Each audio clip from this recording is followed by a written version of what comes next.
Mantan Gubernur DKI Jakarta Anies Baswedan tiba-tiba mengeluarkan statement yang mengejutkan soal sosok Menko yang ingin mengubah konstitusi. Sosok Menko tersebut bahkan terang-terangan bicara perubahan konstitusi di hadapan publik.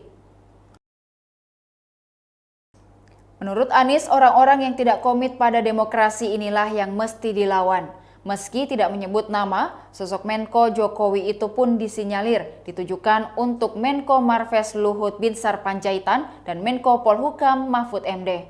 Pengamat politik dari UIN Syarif Hidayatullah Jakarta, Adi Prayitno menjelaskan, kedua Menko itu kerap berbicara ihwal politik terkait kepemiluan akhir-akhir ini dan diduga ingin mengubah konstitusi.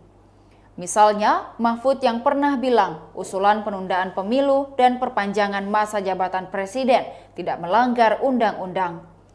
Lalu Luhut yang mengklaim memiliki big data yang menunjukkan jika masyarakat setuju-setuju saja soal penundaan pemilu. Menurut dia, pernyataan dua Menko ini sangat terkait dengan perubahan konstitusi karena jabatan presiden 2 periode dan penundaan pemilu itu tidak diatur dalam undang-undang. Adi menambahkan, lewat pernyataannya, Anies ingin menunjukkan bahwa ia tidak kehilangan daya kritisnya. Sementara itu, Mahfud MD kepada media menjawab jika dirinya tidak merasa seperti apa yang diutarakan capres usungan Nasdem. Ia bahkan balik bertanya akan sosok Menko yang sama dan juga meminta media menanyakan langsung kepada Anies.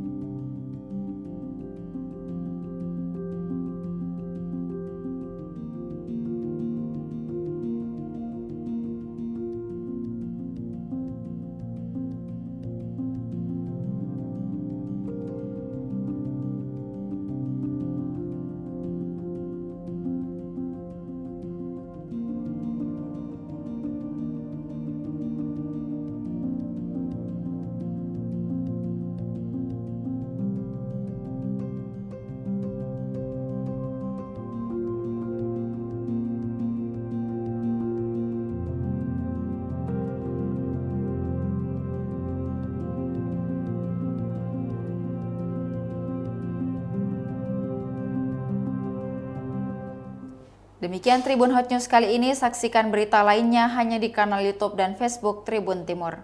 Terima kasih sudah nonton, jangan lupa like, subscribe, dan share ya!